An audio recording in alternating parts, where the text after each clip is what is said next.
Who am I? When I was young, I was just a simple stillboard after being published and reshipped. Cut, heated, banded, shipped, welded, galvanized.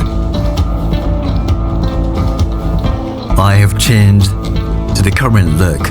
Where am I? In cities with hustle and bustle, on docks with hustle and flow, towering buildings, grassy bridges, between sky and sea, or beside you. How will I be? Measure the world with my footsteps, fly amid the blue skies and white clouds, witness the changing of dawn and dusk, seek the light that become the future. Every single experience that I remember lies my whole flourishing life.